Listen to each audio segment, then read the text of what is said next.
ಮಕ್ಕಳಿಗೆ ಎದೆ ಹಾಲನ್ನ ಯಾವ ವರ್ಷದಲ್ಲಿ ಬಿಡಿಸ್ಬೇಕು?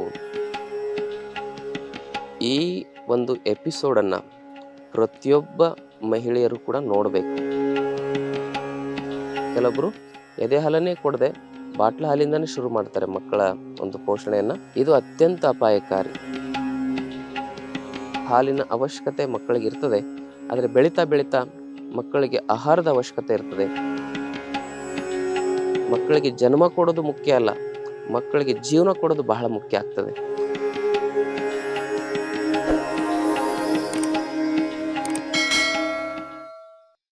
ಓಂ ಶ್ರೀ ಗುರು ಬಸವಲಿಂಗಾಯ ನಮಃ.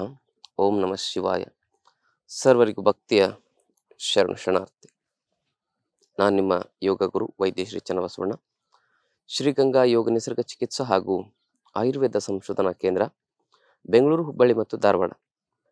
ತಮ್ಮೆಲ್ಲರಿಗೂ ಆಯುರ್ವೇದ ಟಿಪ್ಸ್ ಇನ್ ಕನ್ನಡ ಯೂಟ್ಯೂಬ್ ಚಾನಲ್ಗೆ ಭಕ್ತಿಯ ಸ್ವಾಗತ.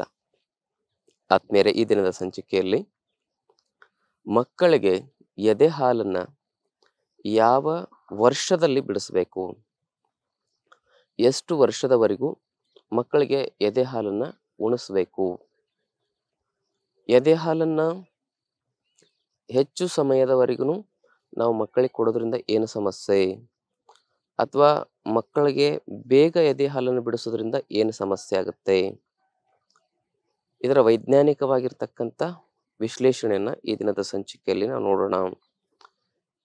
ಈ ಒಂದು ಎಪಿಸೋಡನ್ನ ಪ್ರತಿಯೊಬ್ಬ ಮಹಿಳೆಯರು ಕೂಡ ನೋಡಬೇಕು. ಯಾಕಂದ್ರೆ ಇದು ಬಹಳ ಪ್ರಮುಖವಾಗಿರ್ತಕ್ಕಂಥದ್ದು. ತಾಯಿಯ ಆರೋಗ್ಯಕ್ಕೆ, ಮಗುವಿನ ಆರೋಗ್ಯಕ್ಕೆ ಅತ್ಯಂತ ಪ್ರಮುಖ ವಿಚಾರ ಇದು. ಈ ವಿಚಾರವನ್ನ ಸರಿಯಾಗಿ ಗಮನಿಸಿ ನೋಡಿದಾಗ ಮಗುವಿನ ಆರೋಗ್ಯನೂ ಚೆನ್ನಾಗಿರುತ್ತೆ, ತಾಯಿಯ ಆರೋಗ್ಯನೂ ಕೂಡ ಚೆನ್ನಾಗಿರುತ್ತೆ. ನಾವು ಯಾವುದನ್ನೇ ಏನೇ ಹೇಳ್ಬೇಕಂದ್ರೂ ಕೂಡ ಅದಕ್ಕೆ ವೈಜ್ಞಾನಿಕ ಹಿನ್ನೆಲೆ ಇಲ್ಲದೆ ನಾವು ಯಾವುದನ್ನು ಮಾತಾಡೋದಿಲ್ಲ. ಹಾಗಿದ್ರೆ ಮಕ್ಕಳಿಗೆ ಎಷ್ಟು ದಿವಸಗಳ ಕಾಲ ಹಾಲನ್ನ ನಾವು ಕೊಡ್ಬೇಕು? ಎದೆ ಹಾಲನ್ನ ಅಂದ್ರೆ 2 ವರ್ಷದವರೆಗೂ. ಕೆಲವು ಜನ ಏನ್ ಮಾಡ್ತಾರೆ ಅಂತ ಹೇಳಿದ್ರೆ 2 ವರ್ಷದ ಮೇಲೂ ಕೂಡ ಮಕ್ಕಳಿಗೆ ಎದೆ ಹಾಲು ಕೊಡ್ತಿರ್ತಾರೆ. ಅದು ಅತ್ಯಂತ ಅಪಾಯಕಾರಿ. 2 ವರ್ಷದ ಒಳಗಿರ್ತಕ್ಕಂಥ ಮಕ್ಕಳಿಗೆ 7-8 ತಿಂಗಳಿಗೆನೆ ಕೆಲವೊಬ್ರು ಎದೆ ಹಾಲನ್ನ ಬಿಡಿಸ್ಬಿಡ್ತಾರೆ. ಅದು ಅತ್ಯಂತ ಕ್ರೂರವಾಗಿರ್ತಕ್ಕಂಥ ವಿಚಾರ. ಹೇಗೆ ಮಕ್ಕಳಿಗೆ ಬೇಗ ಹಾಲನ್ನು ಬಿಡಿಸೋದ್ರಿಂದ ಕ್ರೂರತೆ ಉಂಟಾಗ್ತದೆ, ಹೇಗೆ ಮಕ್ಕಳನ್ನ ಹೆಚ್ಚು ಸಮಯದವರೆಗೂ ನಾವು ಎದೆ ಹಾಲನ್ನು ಉಣಿಸಿ ಬೆಳೆಸೋದ್ರಿಂದ ಹೇಗೆ ಅಪಾಯ ಸಂಭವಿಸ್ತದೆ, ಇದರ ವೈಜ್ಞಾನಿಕ ಹಿನ್ನೆಲೆ ಏನು, ಇದನ್ನು ಸರಿಯಾಗಿ ತಿಳ್ಕೊಳ್ಳೋಣ. ಬೇಗ ಬಿಡಿಸ್ಲಿಕ್ಕೆ ಉದ್ದೇಶ ಏನು ಅಂತ ಹೇಳಿದ್ರೆ, ಕೆಲವು ಜನ ತಾಯಂದ್ರು ಸ್ತನಗಳು ಜೋತ್ ಬೀಳ್ತವೆ, ಸೌಂದರ್ಯ ಹಾಳಾಗಿ ಹೋಗುತ್ತೆ ಅಂತ ಹೇಳಿ ಮಕ್ಕಳಿಗೆ ಹೆಚ್ಚು ದಿನಗಳ ಕಾಲ ಎದೆ ಹಾಲನ್ನ ಕೊಡೋದಿಲ್ಲ. ಕೆಲವೊಬ್ರು ಎದೆ ಹಾಲನ್ನೇ ಕೊಡದೆ ಬಾಟ್ಲ ಹಾಲಿಂದಾನೇ ಶುರು ಮಾಡ್ತಾರೆ ಮಕ್ಕಳ ಒಂದು ಪೋಷಣೆಯನ್ನ. ಇನ್ನು ಕೆಲವು ಜನರು ಒಂದು 3-4 ತಿಂಗಳು, 5-6 ತಿಂಗಳಿಗೆ ಮಕ್ಕಳಿಗೆ ಎದೆ ಹಾಲನ್ನ ಬಿಡಿಸ್ಬಿಡ್ತಾರೆ. ಇದು ಅತ್ಯಂತ ಅಪಾಯಕಾರಿ. ತಾಯಿಗೆ ಸರಿಸುಮಾರು 2 ವರ್ಷದವರೆಗೂ ಸ್ತನದಲ್ಲಿ ತುಂಬಾ ವೇಗವಾಗಿ ಆ ಒಂದು ಕ್ಷೀರ ಉತ್ಪತ್ತಿ ಆಗ್ತದೆ, ಹಾಲು ಉತ್ಪತ್ತಿ ಆಗ್ತದೆ. ಆ ಸಂದರ್ಭದಲ್ಲಿ ನಾವೇನಾದ್ರೂ ಅದನ್ನ ತಡೆದಿದ್ದೇ ಆದ್ರೆ, ಅದನ್ನ ನಾವು ಮಕ್ಕಳಿಗೆ ನೀಡದೇ ಇದ್ರೆ ಅದು ಎದೆಯಲ್ಲಿ ಗಟ್ಟಿಯಾಗುತ್ತೆ. ಸ್ತನದಲ್ಲಿ ಹಾಲು ಗಟ್ಟಿಯಾಗಿ ಗಂಟುಗಳಾಗ್ತವೆ. ಆ ಗಂಟುಗಳೇ ಮುಂದೆ ಕ್ಯಾನ್ಸರ್ ಆಗ್ತದೆ. ಅದಕ್ಕೆ ಯಾವುದೇ ಕಾರಣಕ್ಕೂ ಮಕ್ಕಳಿಗೆ ಎದೆ ಹಾಲನ್ನು ಕುಡಿಸೋದನ್ನು ಮಾತ್ರ ಬಹಳ ಬೇಗ ನಿಲ್ಲಿಸಬಾರದು. ಇದರಿಂದ ತಾಯಿಗೂ ಕೂಡ ಕ್ಯಾನ್ಸರ್ ಬರ್ಬೋದು, ಬ್ರೆಸ್ಟ್ ಕ್ಯಾನ್ಸರ್. ಮಗುವಿನ ಪೋಷಣೆನೂ ಕೂಡ ಸರಿಯಾಗಿ ಆಗದೆ ಮಗುವಿನಲ್ಲೂ ಕೂಡ ಪ್ರತಿರಕ್ಷಕ ವ್ಯವಸ್ಥೆಯಲ್ಲಿ ತೊಂದರೆಗಳಾಗಬಹುದು, ಮಗುವಿನ ಬೆಳವಣಿಗೆಯಲ್ಲಿ ತೊಂದರೆ ಆಗ್ಬೋದು, ಮಗುವಿನಲ್ಲಿ ಹಾರ್ಮೋನ್ಗಳ ವ್ಯತ್ಯಾಸ ಆಗ್ಬೋದು. ಮತ್ತೆ ಇನ್ನೊಂದು ವಿಚಾರ ಹೇಳಬೇಕಂದ್ರೆ, ತಾಯಿ ಮತ್ತು ಮಕ್ಕಳ ಬಾಂಧವ್ಯ ಏನಾಗುತ್ತೆ, ಇದರಿಂದ ಸ್ವಲ್ಪ ಕಡಿಮೆ ಆಗುತ್ತೆ, ಹಾಳಾಗುತ್ತೆ. ಅದಕ್ಕಾಗಿ ತಾಯಿ ಮತ್ತು ಮಗುವಿನ ಬಾಂಧವ್ಯ ಅಂತಕ್ಕಂಥದ್ದು ಅತ್ಯಂತ ಪವಿತ್ರವಾಗಿರ್ತಕ್ಕಂಥದ್ದು, ಅತ್ಯಂತ ಪೂಜ್ಯನೀಯವಾಗಿರ್ತಕ್ಕಂಥದ್ದು, ಅತ್ಯಂತ ಶ್ರೇಷ್ಠವಾಗಿರ್ತಕ್ಕಂಥದ್ದು. ಇಂತಹ ವಿಚಾರವನ್ನು ನಾವು ಸರಿಯಾಗಿ ತಿಳ್ಕೋಬೇಕು. ಅದಕ್ಕೆ ಮನೆಯೇ ಮೊದಲ ಪಾಠಶಾಲೆ, ಜನನಿ ತಾನೇ ಮೊದಲ ಗುರುವು. ತಾಯಿಗಿಂತ ಬಂಧುವಿಲ್ಲ ಅಂತ ಹೇಳ್ತಾರೆ. ತಾಯಿಗಿಂತ ದೊಡ್ಡ ಗುರು ಇಲ್ಲ ಅಂತ ಹೇಳ್ತಾರೆ. ಅದಕ್ಕೆ ಕಾರಣ ಏನು ಅಂತ ಹೇಳಿದ್ರೆ, ತಾಯಿಯ ಶಕ್ತಿ ದೊಡ್ಡದು, ತಾಯಿಯ ವಾತ್ಸಲ್ಯ ದೊಡ್ಡದು, ತಾಯಿಯ ಮಮಕಾರ, ಪ್ರೀತಿ ದೊಡ್ಡದು. ಅದು ಶ್ರೇಷ್ಠವಾಗಿರಬೇಕು. ತಾಯಿ ಮತ್ತು ಮಗುವಿನ ಸಂಬಂಧ ಗಟ್ಟಿಯಾಗಿರಬೇಕಂದ್ರೆ ಮಕ್ಕಳಿಗೆ ಎದೆ ಹಾಲನ್ನು ಕುಡಿಸೋದು ಬಹಳ ಪ್ರಮುಖವಾಗಿರ್ತಕ್ಕಂಥದ್ದು ಅನ್ನೋದನ್ನ ನಾವು ಈ ಸಂದರ್ಭದಲ್ಲಿ ಅರ್ಥ ಮಾಡ್ಕೊಳ್ಬೇಕಾಗಿದೆ. ಅದಕ್ಕೆ ತಾಯಂದ್ರೆ ತಮ್ಮ ಸೌಂದರ್ಯ ಅನ್ನೋದು ಹೆಚ್ಚಾಗಬೇಕು ಅಂತ ಹೇಳಿದ್ರೆ ಪ್ರೀತಿ ವಾತ್ಸಲ್ಯದಲ್ಲಿ ತಾವು ಸೌಂದರ್ಯವನ್ನ ಹೆಚ್ಚಿಸಿಕೊಳ್ಳೋದನ್ನ ಪ್ರಯತ್ನ ಮಾಡಬೇಕೇ ಹೊರತು ಆ ಒಂದು ಐಚ್ಛಿಕವಾಗಿರ್ತಕ್ಕಂಥ ಕೃತಕವಾಗಿರ್ತಕ್ಕಂಥ ಸೌಂದರ್ಯಕ್ಕೆ ತಾವು ಮಾರು ಹೋಗಬಾರ್ದು ಅಂತಕ್ಕಂಥದ್ದು ನಮ್ಮ ವಿನಂತಿ. ಇದು ಮಕ್ಕಳ ಆರೋಗ್ಯಕ್ಕೂ ಕೂಡ ಒಳ್ಳೆಯದು, ನಿಮ್ಮ ಆರೋಗ್ಯಕ್ಕೂ ಕೂಡ ಒಳ್ಳೆಯದು. ನೀವು ಮಕ್ಕಳಿಂದ ಬಹಳ ಚೆನ್ನಾಗಿ ಆಧ್ಯಾತ್ಮಿಕವಾಗಿ ಆಗಿರ್ಬೋದು, ಭಾವನಾತ್ಮಕವಾಗಿ ಆಗಿರ್ಬೋದು, ವಾತ್ಸಲ್ಯಮಯವಾಗಿ ಆಗಿರ್ಬೋದು ಸರಿಯಾಗಿ ಕನೆಕ್ಟ್ ಇರಬೇಕು. ಮಕ್ಕಳು ನಿಮ್ಮನ್ನ ಕೊನೆ ಕಾಲದಲ್ಲಿ ಚೆನ್ನಾಗಿ ನೋಡ್ಕೋಬೇಕು, ನಿಮ್ಮ ಮೇಲೆ ಅವ್ರಿಗೆ ಅಟ್ಯಾಚ್ಮೆಂಟ್ ಬೆಳಿಬೇಕು ಅಂದ್ರೆ ನೀವು ಮಕ್ಕಳಿಗೆ ಎದೆ ಹಾಲು ಕುಡಿಸೋದನ್ನ ಬಹಳ ರೂಢಿ ಮಾಡ್ಕೊಳ್ಳಿ. ಚೆನ್ನಾಗಿ 2 ವರ್ಷದವರೆಗೆ ಕುಡಿಸ್ಬೋದು. ಇನ್ನು 2 ವರ್ಷದ ನಂತರ ಮಕ್ಕಳಿಗೆ ಎದೆ ಹಾಲನ್ನ ಕುಡಿಸ್ಬಾರ್ದು, ನಿಲ್ಲಿಸ್ಬೇಕು. ಯಾಕಂದ್ರೆ 2 ವರ್ಷ ಆದ್ಮೇಲೂ ಕೂಡ ನಾವು ಮಕ್ಕಳಿಗೆ ಎದೆ ಹಾಲು ಕುಡಿಸ್ತಾ ಇದ್ದೇವೆ ಅಂದ್ರೆ ಮಕ್ಕಳು ಮೊಂಡುತನ ಕಲಿತವೆ, ಹಠಮಾರಿ ಸ್ವಭಾವವನ್ನ ಕಲಿತವೆ. ಮಕ್ಕಳು ಸರಿಯಾಗಿ ಊಟ ಮಾಡೋದನ್ನ ಕಲಿಯೋದಿಲ್ಲ. ಯಾಕಂದ್ರೆ 2 ವರ್ಷ ಆದ್ಮೇಲೆ ದೇಹಕ್ಕೆ ಬಹಳ ಪೋಷಕಾಂಶಗಳ ಅಗತ್ಯತೆ ಇರ್ತದೆ, ಬೆಳವಣಿಗೆ ಅಗತ್ಯ ಇರ್ತದೆ. ಮಕ್ಕಳು ಆ ಒಂದು ಹಾಲಿನ ಚಟಕ್ಕೆ ಒಳಗಾದಾಗ, ಎದೆ ಹಾಲಿನ ಚಟಕ್ಕೆ ಒಳಗಾದಾಗ ಮಕ್ಕಳು ಸರಿಯಾಗಿ ಆಹಾರ ಸೇವನೆ ಮಾಡೋದೇ ಇಲ್ಲ. ಅದಕ್ಕೆ ಅಲ್ಲಿ ಹಲವಾರು ಹಾರ್ಮೋನ್ಗಳು ವ್ಯತ್ಯಾಸ ಆಗ್ತವೆ.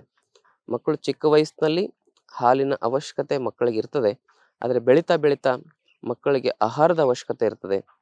ಮಕ್ಕಳ ಶರೀರದಲ್ಲಿ ಬಹಳ ವೇಗವಾಗಿ ಒಂದು ಅಂಗಾಂಗಗಳ ವೃದ್ಧಿ ಆಗ್ತಾ ಇರ್ತದೆ. ನೋಡಿ, ಮಕ್ಕಳು ಎದೆ ಬಹಳ ಸ್ಪೀಡಾಗಿ ಹೊಡ್ಕೊಳ್ತದೆ, ಯಾಕಂದ್ರೆ ಬೆಳವಣಿಗೆ ಸ್ಪೀಡ್ ಆಗಿರ್ತದೆ. ಮಕ್ಕಳಲ್ಲಿ ಪಲ್ಸ್ ರೇಟ್ ಜಾಸ್ತಿ ಇರ್ತದೆ, ಯಾಕಂದ್ರೆ ಬೆಳವಣಿಗೆ ಅಷ್ಟೊಂದು ವೇಗವಾಗಿ ಶರೀರದಲ್ಲಿ ನಡೀತಾ ಇರ್ತದೆ. ಹಾಗಾಗಿ ಮಕ್ಕಳು ದಿನದಿಂದ ದಿನಕ್ಕೆ ಬೆಳವಣಿಗೆ ಆಗ್ತಕ್ಕಂಥ ಸಂದರ್ಭದಲ್ಲಿ ನಾವು ಸರಿಯಾಗಿ ಪೋಷಕಾಂಶಯುಕ್ತವಾಗಿರ್ತಕ್ಕಂಥ ಆಹಾರವನ್ನು ಒದಗಿಸ್ತೇ ಇದ್ದಾಗ ಜೀರ್ಣಾಂಗ ವ್ಯವಸ್ಥೆ ಹಾಳಾಗುತ್ತೆ, ರೋಗ ಪ್ರತಿರೋಧ ರೋಗ ಪ್ರತಿರೋಧಕ ಶಕ್ತಿ ಹಾಳಾಗುತ್ತೆ. ಮಕ್ಕಳಿಗೆ ಇಮ್ಯುನಿಟಿ ಕೊರತೆಯಿಂದಾಗಿ ಅಸ್ತಮಾ, ನಿಮೋನಿಯಾ, ಪದೇ ಪದೇ ಜ್ವರ, ಕೆಮ್ಮು, ನೆಗಡಿ, ಕೆಲವೊಮ್ಮೆ BP, sugar, arthritis, cholesterol, kidney problem, ಹೃದಯದ ಸಮಸ್ಯೆ, ಇಂತಹ ದೊಡ್ಡ ದೊಡ್ಡ ಸಮಸ್ಯೆಗಳು ಕಾಣಿಸ್ಕೊಳ್ಳಕ್ಕೆ ಪ್ರಾರಂಭ ಆಗ್ತವೆ. ಯಾಕಂದ್ರೆ ಆಹಾರದ ಒಂದು ಸಮರ್ಪಕ ಒಂದು ಪೂರೈಕೆ ಆಗದೆ ಇದ್ದಾಗ, ಶರೀರದಲ್ಲಿ ಅಂಗಾಂಗಗಳ ವಿಕಾಸ ಸರಿಯಾಗಿ ಆಗದೆ ಇದ್ದಾಗ, ಆ ಇನ್ವ್ಯಾಲೆಂಟ್ರಿ ಆರ್ಗನ್ಸ್ಗಳಂತ ಏನು ಹೇಳ್ತಾರೆ ಶರೀರದಲ್ಲಿ, ನಮ್ಮ ಬ್ರೈನ್ ಆಗಿರ್ಬೋದು, ಹೃದಯ ಆಗಿರ್ಬೋದು, ಕರಳಾಗಿರ್ಬೋದು, ಲಿವರ್ ಆಗಿರ್ಬೋದು, ಪ್ಲೀಹಾ ಆಗಿರ್ಬೋದು, ಇವೆಲ್ಲವುಗಳು ಏನಾಗ್ತವೆ ಅಂದ್ರೆ ಶಕ್ತಿಹೀನವಾಗ್ತವೆ, ಬಲಹೀನವಾಗ್ತವೆ. ಅದಕ್ಕಾಗಿ 2 ವರ್ಷದ ನಂತರ ಮಕ್ಕಳಿಗೆ ಎದೆ ಹಾಲು ಕುಡಿಸೋದನ್ನ ನಿಲ್ಲಿಸ್ಬೇಕು. 2 ವರ್ಷದವರೆಗೆ ಲಾಸ್ಟ್ ಮಾಡಬೇಕು. 2 ವರ್ಷ ನಿಮ್ಮ ಮಕ್ಕಳಿಗೆ ಸರಿಯಾಗಿ ಸಮರ್ಪಕವಾಗಿ ಹಾಲಿನ ಜೊತೆಗೆ ಆಹಾರದ ರೂಢಿಯನ್ನು ಮಾಡಬೇಕು. 6 ತಿಂಗಳಾದ್ಮೇಲೆ ನೀವು ಮಕ್ಕಳಿಗೆ ಗಂಜಿ ಹಾಕೋದನ್ನ, ಸಾಫ್ಟ್ ಆಗಿ ಜ್ಯೂಸ್ ಮಾಡಿ ಹಾಕೋದನ್ನ, ಕೆಲವು ಮಕ್ಕಳಿಗೆ ಬಹಳ ಕೋಲ್ಡ್ ಅಲರ್ಜಿ ಇರ್ತದೆ ಅಂತ ಮಕ್ಕಳಿಗೆ ಸೂಪ್ ಮಾಡಿ ಕುಡಿಸ್ಬೇಕು. ವೆಜಿಟೇಬಲ್ ಸೂಪ್ಗಳನ್ನ, ಯಾವುದೇ ಕೃತಕವಾಗಿರ್ತಕ್ಕಂಥ ಮಸಾಲೆ ಪದಾರ್ಥಗಳನ್ನಾಗ್ಲಿ, ಯಾವುದೇ ಕೃತಕವಾಗಿರ್ತಕ್ಕಂಥ ಪದಾರ್ಥಗಳನ್ನಾಗ್ಲಿ ಹಾಕಬಾರ್ದು. ಮಕ್ಕಳಿಗೆ ಆ ಒಂದು ಕೃತಕವಾಗಿರ್ತಕ್ಕಂಥ ಮಸಾಲೆ ಅಡಿಕ್ಷನ್ ಆಯ್ತಂದ್ರೆ ಮತ್ತೆ ಭಾಳ ಡೇಂಜರ್. ಅದನ್ನ ನ್ಯಾಚುರಲ್ ಆಗಿನೇ ನೀವು ಮನೆಯಲ್ಲಿ ಮಾಡಿ ಮಕ್ಕಳಿಗೆ ಉಣಿಸ್ತಕ್ಕಂಥದ್ದು. ಇಂಗು, ಬೆಲ್ಲ ಸಾಂಪ್ರದಾಯಿಕವಾಗಿ ಹೇಗೆ ಮಾಡ್ತಾರಲ್ಲ ಹಾಗೆ. ಮತ್ತೆ ಸೂಪ್ ಅಂತೇಳಿ ಹೋಟೆಲ್ಗಳಲ್ಲಿ ಏನು ಮಾಡ್ತಾರಲ್ಲ ಹಾಗೆ. ನೀವು ಅಂತ ಹೇಳಿದ್ರೆ ಏನು ಮಾಡಿದ್ರೆ ಯೂಟ್ಯೂಬ್ ಚಾನಲ್ ಸರ್ಚ್ ಮಾಡೇ ಬಿಡ್ತೀರಿ, ಅಲ್ಲಿ ಏನೇನೇನೋ ಹಾಕ ತೋರಿಸ್ತಾರೆ. ಹಂಗೆ ಮಾಡಿಲ್ಲ, ನ್ಯಾಚುರಲ್ ಆಗಿನೇ ನೀವು ಆ ಒಂದು ಸೂಪನ್ನು ಮಾಡಿ, ಕೃತಕವಾಗಿ ಇಲ್ಲದೆ ಇರತಕ್ಕಂಥ ಮಸಾಲೆಗಳನ್ನು ಬಳಸದೆ ನ್ಯಾಚುರಲ್ ಆಗಿ ಮಕ್ಕಳಿಗೆ ಸೂಪನ್ನು ಮಾಡಿ ಕುಡಿಸೋದ್ರಿಂದ ಮಕ್ಕಳ ಬೆಳವಣಿಗೆ ಆಗ್ತದೆ. 6 ತಿಂಗಳ ನಂತರ ಹಾಲಿನ ಜೊತೆಗೆ ಇವೆಲ್ಲವನ್ನು ರೂಢಿ ಮಾಡ್ಬೇಕು ಮಕ್ಕಳಿಗೆ. 1 ವರ್ಷದ ನಂತರ ಸ್ವಲ್ಪ ನೀವೇನ್ ಮಾಡ್ಬೇಕು, ಘನ ಪದಾರ್ಥಗಳನ್ನು ನಿಧಾನ ರೂಢಿ ಮಾಡ್ತಾ ಹೋಗ್ಬೇಕು. ಹೀಗೆ ಮಾಡೋದ್ರಿಂದ ಮಕ್ಕಳ ಆರೋಗ್ಯನೂ ಕೂಡ ಚೆನ್ನಾಗಿರುತ್ತೆ, ತಾಯಿಯ ಆರೋಗ್ಯನೂ ಕೂಡ ಚೆನ್ನಾಗಿರುತ್ತೆ. ಒಳ್ಳೆಯ ಭವಿಷ್ಯತ್ತಿನ ಒಂದು ಶಕ್ತಿಯಾಗಿ ಮಕ್ಕಳು ಬೆಳೀತಾರೆ. ಜೀವನದಲ್ಲಿ ನಾವು ಮಕ್ಕಳಿಗಾಗಿ ಏನು ಮಾಡಬೇಕಾಗಿಲ್ಲ, ಮಕ್ಕಳಿಗೆ ಆರೋಗ್ಯ ಮತ್ತು ಶಿಕ್ಷಣವನ್ನ ಕೊಟ್ರೆ ನಾವು ಮಕ್ಕಳನ್ನ ಹೆತ್ತಿರೋದಕ್ಕೂ ಕೂಡ ಸಾರ್ಥಕತೆ ಆಗ್ತದೆ. ಮಕ್ಕಳಿಗೆ ಜನ್ಮ ಕೊಡೋದು ಮುಖ್ಯ ಅಲ್ಲ, ಮಕ್ಕಳಿಗೆ ಜೀವನ ಕೊಡೋದು ಬಹಳ ಮುಖ್ಯ ಆಗ್ತದೆ. ಹಾಗಾಗಿ ಮಕ್ಕಳಿಗೆ ಜೀವನವನ್ನು ನಾವು ಕೊಡಬೇಕಂತ ಹೇಳಿದ್ರೆ ಮಕ್ಕಳಿಗೆ ಸಂಸ್ಕಾರವನ್ನು ಕೊಡಬೇಕಾಗ್ತದೆ, ಆರೋಗ್ಯವನ್ನು ಕೊಡಬೇಕಾಗ್ತದೆ, ಶಿಕ್ಷಣವನ್ನು ಕೊಡಬೇಕಾಗ್ತದೆ, ಮೌಲ್ಯ ಆಧ್ಯಾತ್ಮಿಕ ಚಿಂತನೆಯನ್ನು ಮಕ್ಕಳಿಗೆ ನಾವು ಒದಗಿಸಬೇಕಾಗ್ತದೆ. ಅಂತ ಜವಾಬ್ದಾರಿ ಈಗಿನ ತಂದೆ ತಾಯಿಯಲ್ಲಿ ಹೆಚ್ಚಾಗಿದೆ. ಯಾಕಂದ್ರೆ ಕೃತಕ ಜೀವನದಲ್ಲಿ ಮಕ್ಕಳು ದಾರಿ ತಪ್ತಾ ಇದ್ದಾವೆ. ಮಕ್ಕಳ ಒಂದು ಭವಿಷ್ಯ ಹಾಳಾಗ್ತಾ ಇದೆ. ವಾತ್ಸಲ್ಯ, ಪ್ರೀತಿ ಇವೆಲ್ಲ ಬಹಳ ಕಡಿಮೆ ಆಗ್ತಾ ಇದ್ದಾವೆ. ಅದಕ್ಕೆ ತಾವೇನ್ ಮಾಡಬೇಕು? ಮತ್ತೆ ಭಾರತೀಯ ಸಂಸ್ಕೃತಿಯನ್ನ, ಆಚಾರ ವಿಚಾರಗಳನ್ನ ಜೀವನದಲ್ಲಿ ತಂದುಕೊಳ್ಬೇಕು. ಜೀವನವನ್ನ ಸುಖ, ಸಮೃದ್ಧಿ, ಶಾಂತಿಯಿಂದ ಕಳಿಬೇಕು ಅಂತಕ್ಕಂಥ ವಿಚಾರದೊಂದಿಗೆ ಈ ದಿನದ ಸಂಚಿಕೆಯನ್ನು ಇಲ್ಲಿಗೆ ಮುಗಿಸ್ತಾ ಇದೀನಿ. ಆತ್ಮೀಯರೇ, ಈ ಮಾಹಿತಿ ಇಷ್ಟ ಆದರೆ ತಮ್ಮ ಬಂಧು ಮಿತ್ರರೊಂದಿಗೆ ಶೇರ್ ಮಾಡ್ಕೊಳ್ಳಿ. ಜೊತೆಗೆ ಫೇಸ್ಬುಕ್ನಲ್ಲೂ ಕೂಡ ನಮ್ದೊಂದು ಪೇಜ್ ಇದೆ, ಆಯುರ್ವೇದ ಟಿಪ್ಸ್ ಇನ್ ಕನ್ನಡ ಅಂತ. ಅಲ್ಲಿ ಕೂಡ ಫಾಲೋ ಮಾಡ್ಬೋದು. ಗುಣವಾಗದ ಕಠಿಣ ಕಾಯಿಲೆಗಳಿಗೆ ಯೋಗದಲ್ಲಿ, ಆಯುರ್ವೇದದಲ್ಲಿ ಪರಿಹಾರ ಇದೆ. ಕಂಡುಕೊಳ್ಳುವ ಪ್ರಯತ್ನವನ್ನು ಮಾಡಬೇಕು. ಮತ್ತೊಂದು ವಿಚಾರವನ್ನು ಮರೆತಿದ್ದೆ, ಅದನ್ನು ಹೇಳಿ ಮುಗಿಸ್ಬಿಡ್ತೀನಿ. ಮಕ್ಕಳ ಒಂದು ಶರೀರದಲ್ಲಿ ದೈಹಿಕವಾಗಿರ್ತಕ್ಕಂಥ, ಭಾವನಾತ್ಮಕವಾಗಿರ್ತಕ್ಕಂಥ ಹಾಗೂ ಮಾನಸಿಕವಾಗಿರ್ತಕ್ಕಂಥ ಬೆಳವಣಿಗೆ ಸರಿಯಾಗಿ ಆಗಬೇಕು. ಶರೀರಕ್ಕೆ ಯಾವುದೇ ಕುಂದುಕೊರತೆಗಳಾಗಬಾರ್ದು ಅಂದರೆ ನಾ ಹೇಳಿರ್ತಕ್ಕಂಥ ವಿಚಾರವನ್ನ ಸರಿಯಾಗಿ ಫಾಲೋ ಮಾಡಬೇಕು ಅಂತಕ್ಕಂಥ ಮಾಹಿತಿಯನ್ನು ಹೇಳ್ತಾ ಈ ದಿನದ ಸಂಚಿಕೆಯನ್ನು ಮುಗಿಸ್ತೇನೆ. ತಮ್ಮೆಲ್ಲರಿಗೂ ಭಕ್ತಿಯ ಶರಣಾರ್ಥಿ.